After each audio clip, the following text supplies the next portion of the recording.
Collar कौन है? Hello hello जी, अस्सलाम वालेकुम। वालेकुम अस्सलाम जी, कौन हमारे साथ लाइन पे मौजूद? जी, मेरा नाम हसन अहमद, मैं PIB कॉलोनी में रहता हूँ। हसन जी जी, हसन जी, मैं आपको अपना एक वाक़या शेयर करना चाहता हूँ। बताइए। ये मेरे साथ लाहौर में हुआ था। लाहौर में हमारे यहाँ एक आम का दरख्त था बहुत बड़ा। हम्म। जी, उसमें ना जिनों का पूरा ख़ानदान रहता था। तो एक दफ़ा मैं ड्राइंग रूम में सो रहा था, तो मेरी ना रात में आँख खुल गई। सही। मैंने देखा कि एक औरत एक बच्चे के साथ ड्राइंग रूम के दरवाजे की तरफ बढ़ रही है और ड्राइंग रूम का दरवाज़ा बंद है। वो ड्राइंग रूम के दरवाजे के अंदर से होती हुई बाहर चली गई और दरवाज़ा बंद था, और वो चल के आम के दरख्त पे चली गई। मैं तो देखता, आपको आम का दरख्त कैसे नजर आया जब दरवाजा बंद था? मैंने वो दरवाज़ा खोला। जब मैंने देखा ना वो दरवाजे में पार हुई, तो मैं एक तो मेरा दिमाग एकदम सुन हो गया। फिर उसके बाद जब मैंने दरवाज़ा खोला तो मैंने देखा वो आम के दरख्त की तरफ बढ़ते हुए आम के दरख्त पे एकदम जाके गायब हो गई। फिर उसके एक हफ्ते बाद मैंने हमारे यहाँ एक दावत थी, तो मेरी दादी थी, उनकी कोई रिश्तेदार आई हुई थी। तो एक रिश्तेदार की कोई बेटी थी, वो झूला झूल रही थी दरख्त के नीचे, आम के दरख्त के नीचे ना एक झूला लगा हुआ था। तो वो झूला झूल रही थी, तो मेरी दादी ने बोला, अरे तुम आ गई हो, अंदर तो आ जाओ, खाना खा लो। तो हंस रही, वो जवाब नहीं दे रही वो बच्ची। तो उसकी अम्मी से पूछा कि तुम्हारी बेटी अंदर नहीं आ रही? तो उन्होंने बताया कि मेरी बेटी तो आज आई नहीं, वो उसका तो पेपर है। तो वो जिन थी जो झूला झूल रही थी। तो वो कैसे पता चला कि जिन थी वो? इस तरह पता चला कि वो जो मेरी दादी की जो रिश्तेदार थी, उनकी बेटी आई नहीं थी, वो तो आई नहीं थी। हाँ। और ये घर है किधर लाहौर में वाक़ई? ये लाहौर में टाउनशिप की तरफ। टाउनशिप। आपको नहीं पता था कि आपका घर कहाँ पे? जी, आपको नहीं पता था कि आपका घर कहाँ पे? जी पता था, मेरी अम्मी पीछे खड़ी में ना, उन्होंने बताया टाउनशिप की तरफ है। आपकी वालदा को ऑनर ले सकते हैं? जी बताइए। नहीं, मेरी अम्मी वैसे बहुत पर्दा करती है ना, मतलब। तो मैं टीवी पे तो नहीं ले रहा वैसे। अम्मी सुन रही है, अम्मी हंस रही है बहुत। चलें सही। थैंक यू जी, बहुत शुक्रिया। ओके, खुदा हाफिज। हेलो, अस्सलाम वालेकुम जनाब। हेलो, हेलो हेलो हेलो, अस्सलाम वालेकुम जनाब। कैसा manager? Hello hello. I think कि कोई हमारी टेक्निकल प्रॉब्लम हुई। जी वालेकुम सलाम जी, कौन हमारे से लाइन पे मौजूद? जी मैं साइमा बात कर रही हूँ। जी साइमा, किधर से कॉल कर रही हैं? जी आपकी आवाज़ बिल्कुल नहीं आ रही है। साइमा बात कर रही हूँ जी अहमदाबाद से। जी साइमा बोलिए। जी मेरा अपना एक वाक्य आपसे शेयर करना था। मैं काफी टाइम से कॉल मिलाने की कोशिश कर रही हूँ, कॉल नहीं मिल रही। मुझे आपकी आवाज़ बिल्कुल घबराहट सी हो रही है। आपकी आवाज़ बिल्कुल नहीं आ रही है। मैं अपना एक वाक्य आपको बताना चाहती हूँ। जी बताइए। जी मैं दरअसल यहाँ पे कराची में रहती हूँ, और मेरे ददियाल वाले जो हैं वो नसरपुर इलाका है, हैदराबाद से भी आके वहाँ के रहने वाले। हेलो जी जी बोलिए, बोलते रहिए। जी, तो मैं आपको बताना चाह रही कि जब मैं 6th क्लास में पढ़ती थी तो हम लोग गांव जाते थे स्कूल की छुट्टियों में। तो एक मेरी जो चच्ची है, उनको जो है ना हमेशा कुछ ना कुछ होता रहता था, जैसे वो धमाल करती थी, और जो उनके साथ जो हेलो सारा कुछ बता देती थी। आपकी आवाज़ बिल्कुल नहीं आ रही जनाब, आपकी लाइन बहुत ज़्यादा, आपके सिग्नल्स शायद नहीं आ रहे, जिसकी वजह से आपकी आवाज़ क्लियर नहीं पहुंच पा रही है। अच्छा, अब आ रही है आवाज? जी बेहतर है, बताइए। अच्छा, मिनाज भाई, मैं आपको बताना चाह रही थी कि हम जो है ना यहाँ कराची में रहते हैं, लेकिन मेरे ददियाल वाले जो हैं वो नसरपुर जो है हैदराबाद से भी आगे का इलाका है, वहाँ पे रहते हैं। तो हम लोग स्कूल की छुट्टियों में वहाँ जाते थे जब हम छोटे थे। सही। तब मैं 6th क्लास में पढ़ती थी। मेरी वहाँ पे छोटी जो चच्ची थी, उनको वो धमाल करती थी, और जो लोगों को कुछ होने वाला था आगे जिंदगी में, वो सारा कुछ वो बता देती थी। और जब वो बात करती थी तो उनकी आवाज बिल्कुल वो मर्दों वाली हो जाती थी।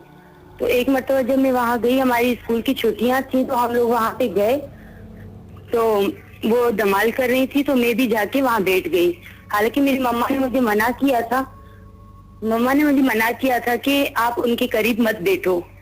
हेलो जी जी, बोलती रहिए जी। तो मैं उनके पीछे जाके बैठ गई, मैं उनके सामने नहीं बैठी। तो वो जब धमाल कर रही थी, तो धमाल करते करते वो जो है ना मेरी गोद में गिर गई, और उनकी आंखें बिल्कुल खुली हुई थी, और वो आंखें इतनी रेड कलर की, बिल्कुल लाल ऐसी आंखें हो रही थी। और मैं अचानक मैंने उनको देखा, तो मुझे घबराहट शुरू हो गई, और मैं उठकर वहां से भाग गई। और उसके बाद से मेरी ऐसी हालत होती थी ना कि हमेशा मुझे भी ऐसा ही कुछ ना होने वाला होता था, लेकिन काफी टाइम के बाद। तो ऐसे मेरे साथ हो जाता था जैसे मेरी गर्दन जो है ना वो खींचती जा रही है, मेरी सांस बंद हो जाती थी। उसके बाद जब मैं 20 साल की हुई, मेरी शादी हो गई। हेलो जी, बोलती रहिए, हम आपकी बात सुन। जी, शादी हो गई। शादी के बाद भी इसी तरह से अब भी होता है, और मुझे अभी भी मैं अब भी जब भी मुझे कोई इस तरह से कोई बात घर में हो जाती है, कुछ हो जाता है, तो मुझे इसी तरह से अब भी हो जाता है। मैं किसी को देखती हूँ, मुझे घबराहट होने लगती है, और मेरी सांस बंद होने, और ऐसे लगता है मेरा कोई गला दबा रहा है, और फिर मैं गिर जाती हूँ, फिर मुझे कोई होश नहीं रहता। सही है। मैं आपको अब मैं जिस कंक्लूजन पे पहुंचा हूँ, सबसे पहली बात तो हो सकता है कि जो आप अपनी जिन फुप्पो या खाला का जिक्र कर रही थी, जी हाँ, वो शायद उनका कोई मेंटली कोई प्रॉब्लम हो, उसमें कोई जिन नहीं, वो खुद देखती थी, और मैंने भी खुद देखा है। आप यकीन करेंगे, मैंने खुद अपनी आंखों से देखा है। क्या देखा है?